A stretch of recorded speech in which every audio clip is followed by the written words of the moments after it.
एक समय की बात है, जंगल के पास और गांव से थोड़ी दूर गज्जा नाम का एक डोंगी बाबा रहता था। वह दिन रात सोता रहता था और कभी कभार अपने पेट के लिए गांव में भिक्षा मांगने चला जाता था।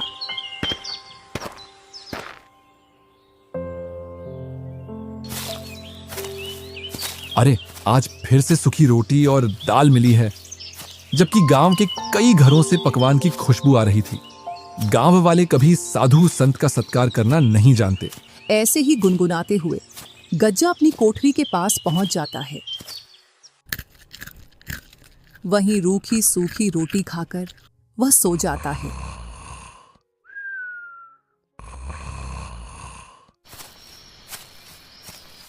एक शाम गज्जा ऐसे ही घूमते घूमते गांव के पास पहुंच जाता है।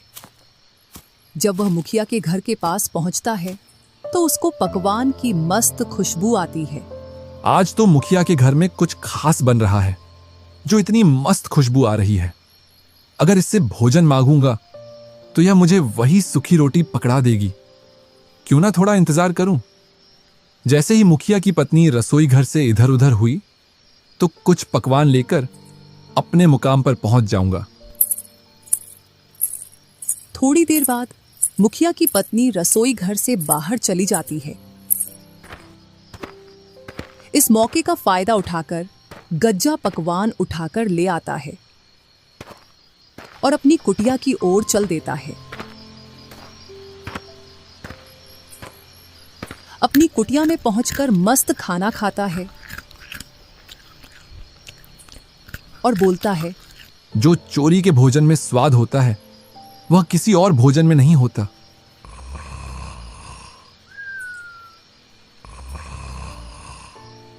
ऐसे ही वह हर शाम गांव में जाता और अपनी भोजन की व्यवस्था करके आ जाता।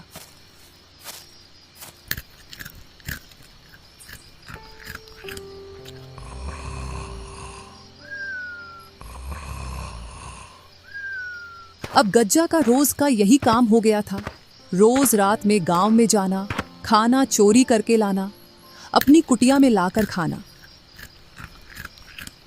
और दिन भर सोना।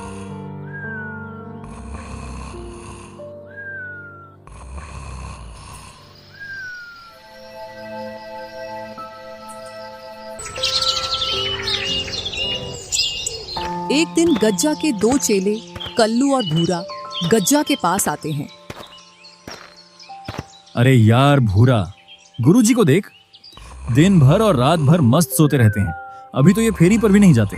पता नहीं अब क्या खाते हैं या कोई सा मंत्र इनके हाथ लग गया है जिससे इनको भूख नहीं लगती। ऐसा लगता है जैसे रोज पकवान खा रहे हों। यही तो मैं तुमसे कहना चाहता था, फिर मुझसे पहले तुमने बोल दिया। यही तो मेरी समझ में नहीं आ रहा। अब गुरुजी फेरी भी नहीं कर रहे। पता नहीं कौन सा मंत्र मिल गया जो अब इनको भूख नहीं लगती। भूरा, इसका पता तो हमको गुरुजी से ही मिलेगा। चल गुरुजी से पूछते हैं। इधर गज्जा घोड़े बेचकर सो रहा था। कल्लू और भूरा ने गज्जा को जोर से हिलाया, तब जाकर गज्जा की नींद खुली। अरे भाई कल्लू और भूरा, तुमने मुझे गहरी नींद से क्यों जगाया? गुरुजी को हम दोनों की तरफ से प्रणाम। हाँ प्रणाम। बताओ, तुमने मुझे क्यों जगाया है? गुरुजी, एक बात बताओ, आप दिन भर सोते रहते हो और रात के समय में कोई भी गांव वाले घर से बाहर नहीं निकलते जिससे कि तुम भिक्षा मांग लाओ। गुरुजी, हम दोनों इसी बात को लेकर चिंतित हैं कि आप बिना खाए पिए इतना दिनों तक कैसे जीवित हैं। तो आप खाते क्या हो? हमारी समझ में ये बात नहीं आ रही है। तुम दोनों को तो पता है मैं कितना ध्यान में लीन रहता हूं। बस उसी का फल है कि मैं अब अपनी सिद्धि के द्वारा अपने शरीर पर कंट्रोल रख सकता हूं। यही कारण है कि अब मुझको दिव्य शक्तियां प्राप्त हो गई हैं और अब मुझको भूख भी नहीं लगती है। तुमको लगता है कि मैं सारे दिन सोता रहता हूं, जबकि मैं सोता नहीं हूं। जमीन पर लेटकर अपनी आंखें बंद करके ध्यान में लीन रहता हूं। माफ करना गुरुजी, हम तो आपके पास कुछ और ही सोच कर आए थे, पर आप तो और कुछ ही निकले। आप अपने ध्यान में लगे रहो। हमको तो ज्ञान प्राप्त हुआ नहीं, हमको तो अब मेहनत करके जीवन का गुजारा करना पड़ेगा। ठीक है मेरे शिष्यों, अब मेरा ध्यान में लीन होने का समय हो गया है। तुम जाओ और मुझे परमात्मा में लीन होने दो। भूरा और कल्लू वहां से चले जाते हैं। इधर गज्जा अपनी नींद में व्यस्त हो जाता है। अरे यार भूरा, तुझको गुरुजी की बातों में कितनी सच्चाई नजर आती है। कल्लू यार, हो सकता है गज्जा को ज्ञान प्राप्त हो गया हो। वैसे तो वर्षों से गुरुजी बना बैठा है, क्या पता उसने कोई सिद्धि प्राप्त कर ली हो। कुछ भी हो भूरा, लेकिन मुझको यह बात हजम नहीं हो रही है कि उस गज्जा को सिद्धि प्राप्त हो सकती है। तूने देखा नहीं था वो किस तरीके से अपने शिष्यों के साथ बदतमीजी से पेश आता था। हाँ भाई, बात तो ठीक कह रहा है। उसने एक दिन गांव के रमेश की लड़की छेड़ दी थी जब वो उसके पास शिक्षा लेने आई थी। कुछ तो गड़बड़ है, इस गुरुजी पर निगाह रखना पड़ेगा। हाँ भाई, हम गुरुजी पर कुछ दिनों के लिए निगाह रखें, फिर हमको पता चल जाएगा कि वो क्या खाता है और क्या पीता है और उसको सिद्धि प्राप्त हुई है या नहीं। हाँ भूरा, तुम बिल्कुल सही बोलते हो। हम गज्जा पर कल से ही निगाह गड़ाकर उसकी निगरानी करेंगे, तभी उसकी सच्चाई का पता लगेगा। अच्छा हुआ उन दोनों कमीनों को मैंने मूर्ख बनाकर भेज दिया। अगर मेरी सच्चाई जान जाते तो ये मुझसे पहले गांव में पहुंच जाते और जिस भी घर में पकवान बनती तो वह चोरी करके ले आते या फिर गांव वालों के सामने मेरा भांडा फोड़ देते।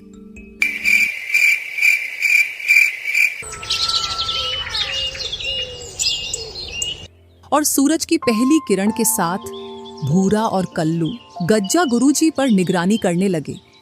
आज तो गांव में किसी के घर मालपुआ मिल जाए तो खाने में मजा ही आ जाएगा। बहुत दिनों से मालपुआ नहीं खाए। भूरा, वो देखो, गुरुजी जाग गए हैं और खुद से ही बातें कर रहे हैं।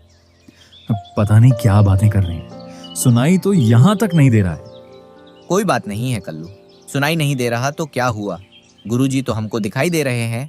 जो कुछ बातें कर रहे हैं उसके हिसाब से आगे कुछ करेंगे, तभी हम उनका पीछा करेंगे। करने दो, क्या बातें कर रहे हैं अपने आप से। कल्लू और भूरा को सुबह से दोपहर हो जाती है। अरे भाई भूरा, देख, सुबह से दोपहर हो गई।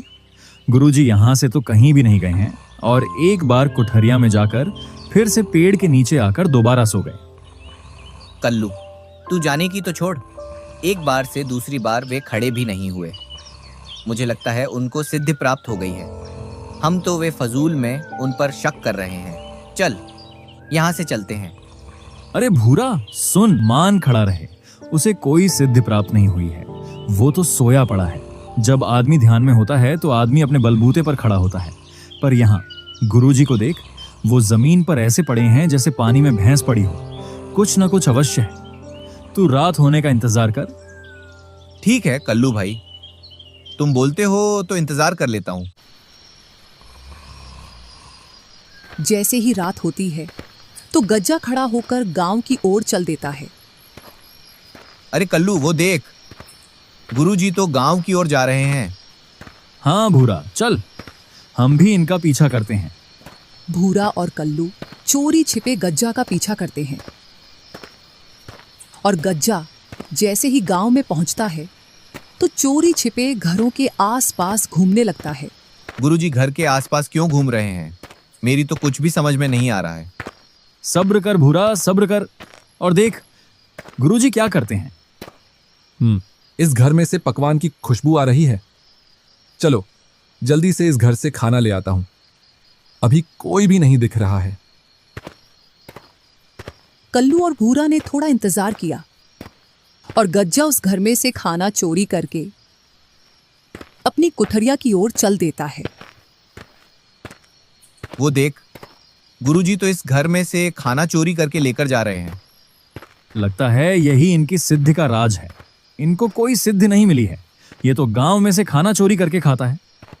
चल कल्लू, क्यों ना हम गांव वालों को बता दें कि इनका खाना गज्जा चुरा कर ले जाता है। अरे भाई, पागल है क्या तू? कभी तो अपनी खोपड़ी का इस्तेमाल कर लिया कर। जरा सोच, गुरुजी तो बैठे बैठे खाना खा रहे हैं, पता नहीं कब से गांव वालों के पकवान खा रहे हैं। क्यों ना गुरुजी का खाना हम चुरा लें, जो वे चुरा कर लाते हैं। जब वह गांव से चुरा कर लाएंगे और अपनी कुटिया में उस खाना को रखकर नदी में पानी भरने जाएंगे, तब हम उनका खाना चुरा कर खा लेंगे। हाँ कल्लू, ये तो बहुत अच्छा आइडिया है। कल से तैयार रहना।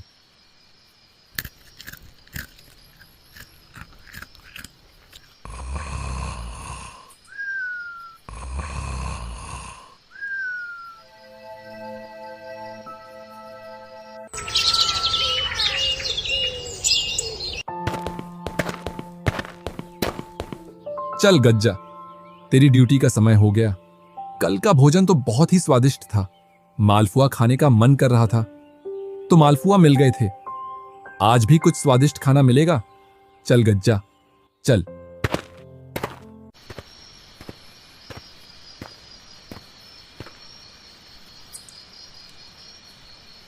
और गज्जा गांव से खाना चोरी करके लाकर अपनी कुठरिया में रख देता है। फिर अपना कमंडल लेकर नदी की ओर पानी भरने के लिए चल देता है। इधर कल्लू और भूरा गुरुजी का पीछा कर रहे थे। जैसे ही गज्जा नदी की ओर निकला, वो दोनों कुठरिया में जाकर खाना चुरा लाते हैं।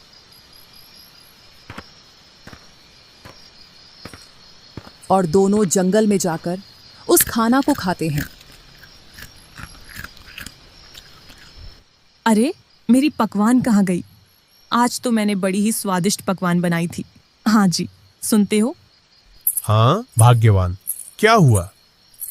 मैंने बड़ा ही स्वादिष्ट खाना बनाया था। आपने पूरा खा लिया, मुझे और बच्चों के लिए भी नहीं छोड़ा। अरे, मैंने अभी तक खाना नहीं देखा। खाने की तो दूर की बात है। कुछ दिनों पहले भी अपने घर में ये घटना हुई थी। ऐसा लगता है जरूर हमारे गांव में कोई खाना चुराता है। गुरुजी को इतना अच्छा समझते थे, वो तो चोर निकले। अब तो हम भी चोर बन गए। चोर नहीं, महाचोर बोल भाई, क्योंकि अब हम चोर के घर से चोरी करके लाते हैं। ऐसा 3 दिनों तक चलता है। गज्जा गांव से खाना लाता और कल्लू भूरा उसकी कुठरिया में से चुराकर खा लेते हैं। 3 दिन से भूखा मर रहा हूं। खाना लेकर आता हूं और कोई चुराकर मेरा खाना खा जाता है। आज ना, पहले मैं पानी लेकर आता हूं, इसके बाद खाना चुराने जाऊंगा। गज्जा आज पहले नदी से पानी लाता है। इसके बाद वह गांव में खाना चोरी करने के लिए जाता है और कुछ देर बाद खाना चोरी करके ले आता है और वह खाना खाकर मस्त सो जाता है।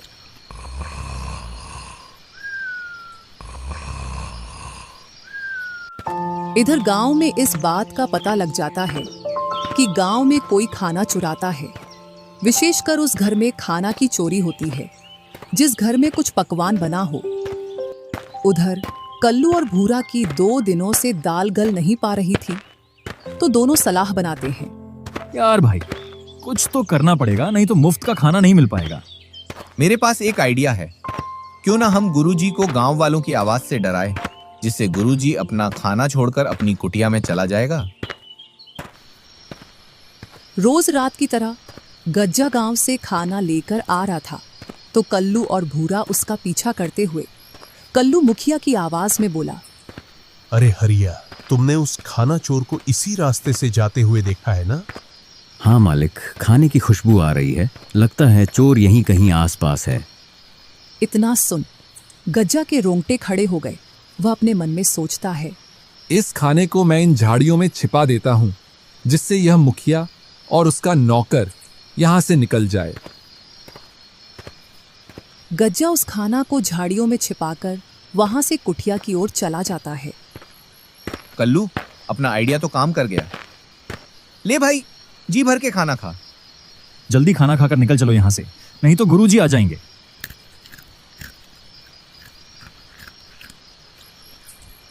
चलो, अपना खाना उठा ले आता हूं। जब गज्जा वापस झाड़ियों में आकर देखता है तो उसको झाड़ियों में कुछ नहीं मिलता। जरूर मेरे साथ कोई खेल खेल रहा है। कहीं कल्लू और भूरा तो नहीं, क्योंकि वे दोनों ही सबसे बड़े शैतान हैं। चलो, जो भी है उसको सबक सिखाते हैं।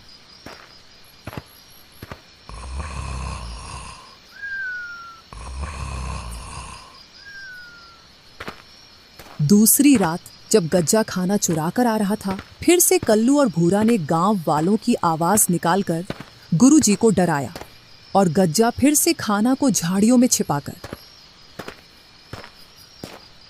चलो, उस पेड़ के पीछे छिपकर देखता हूं कौन मेरे खाना को चुराता है। थोड़ी देर बाद गज्जा देखता है तो उसका मुंह खुला का खुला रह जाता है और वह बोलता है, कल्लू और भूरा, मैं बताता हूं गुरु क्या होता है।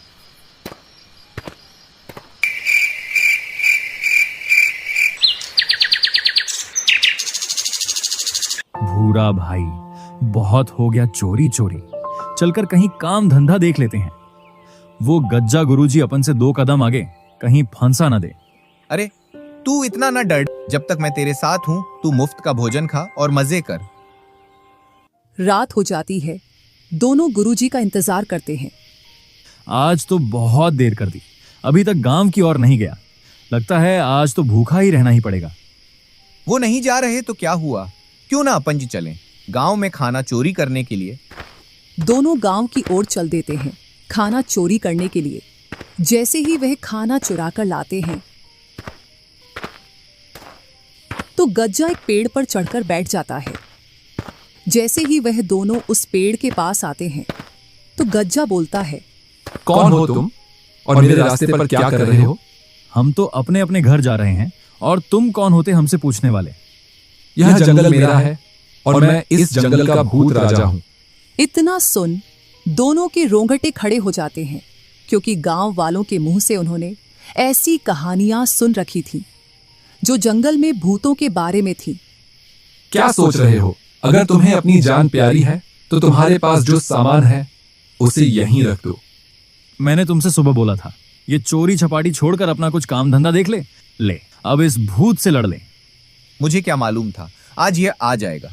इतने दिनों से तो कोई नहीं आ रहा था। अगर तुम दोनों मेरी बात मानोगे तो मैं तुम्हारी जान बख्श दूंगा, और अगर तुम ऐसे ही झगड़ा करोगे तो मैं तुम दोनों को यहीं मार दूंगा। जल्दी करो, तुम्हारे पास जो सामान है उसे यहीं छोड़कर भाग जाओ।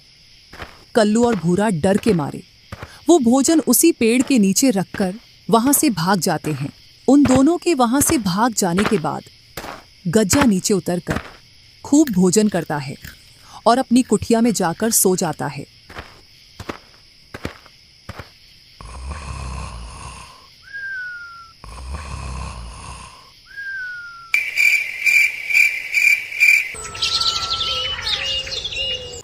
दूसरे दिन देख भाई कल्लू, गुरुजी कैसे आराम की नींद ले रहे हैं। अगर ये भूखे होते तो उठ बैठते। मुझे तो लगता है इन्होंने ही कल हमें बेवकूफ बनाया है। इधर पूरे गांव में यह बात फैल गई थी कि घरों से खाना चोरी हो रहा है। मुखिया जी, लगता है आप इस घटना को महत्व नहीं दे रहे हैं। हाँ मुखिया जी, कभी मेरे घर से खाना चोरी हो रहा है, कभी इसके घर से। कल को तो और भी बड़ी चोरी हो सकती है। जल्द ही इस समस्या का हल निकालिए। हल तो एक ही है, हम सबको मिलकर रात में अपने आसपास निगरानी रखना पड़ेगा, और साथ ही आज कोई भी व्यक्ति अपने घर में पकवान नहीं बनाएगा। पकवान सिर्फ आज रमेश के घर में बनेगा, तभी हम उन लोगों को पकड़ पाएंगे। जी मुखिया जी। चलो, इसका भी पता लग जाएगा आज। हाँ भाई, जरूर, क्यों नहीं। जैसे ही रात होती है तो वे दोनों अपने काम में लग जाते हैं। इधर कुछ गांव वाले उनको देख लेते हैं। अभी इनका कुछ भी नहीं करना, इनको तो उनके अड्डे पर जाकर पकड़ेंगे। चलो, अपने मुकाम पर पहुंच जाता हूं। जरूर दोनों चेले भोजन की चोरी करने गए होंगे। जैसे ही वह दोनों भोजन चोरी करके गांव से बाहर आते हैं तो उनके पीछे गांव वाले और मुखिया लग जाते हैं। जैसे ही वह दोनों पेड़ के नीचे आते हैं तो फिर से उन्हें आवाज आती है। वह दोनों डर के मारे खाना उसी पेड़ के नीचे रख देते हैं और आगे बढ़ जाते हैं। उधर गांव वाले भी पास में छिप जाते हैं। रुक कल्लू, रुक। यहीं रुक कर देखते हैं कि कौन इस पेड़ से नीचे उतरकर अपना खाना खाता है। हाँ भाई। वह दोनों थोड़ी देर तक वहीं रुककर देखते हैं तो पेड़ से नीचे उतरते हुए गुरुजी दिखाई देते हैं। अपना शक सही निकला। हो ना हो, गुरुजी ही होंगे। दोनों गज्जा के पास आकर बोले, वाह गुरुजी, आप तो ये बहुत अच्छा काम कर रहे हो। हम तो इतनी मेहनत से भोजन लेकर आए थे और आप हमको डराकर हमारा भोजन छीन कर खा रहे हो। तुमने भी तो यही किया था मेरे साथ, मेरे भोजन को चुरा कर खाया था। हाँ, तो वो कौन सा तुम्हारी मेहनत का था? तुम भी तो गांव से चुरा कर लाते थे। बस करो तुम दोनों, वरना मैं सभी गांव वालों को बता दूंगा कि तुम गांव से भोजन चुरा कर लाते हो। हाँ, बता दो, हम भी बता देंगे। कि जो पहले गुरु ने किया वही उनके चेलों ने किया। इतने में ही मुखिया और गांव वाले वहां आ जाते हैं और मुखिया बोलता है, हम ही आपके पास आ गए और हमें बताने की जरूरत नहीं है कि पहले कैसे गुरु हमारे भोजन को चुराता था और फिर बाद में कैसे उसके चेले भी हमारा भोजन चुराने लगे और गुरु और चेले एक दूसरे का भोजन चुराने लगे। अरे इतनी हेरा फेरी से कौन चोरी करता है? इसके लिए तो हमारे पास एक ही शब्द है, गुरु, चोर, चेला, महाचोर। चलो, तुम तीनों को सजा मिलेगी। पकड़ लो इनको और ले चलो गांव में, इन तीनों को।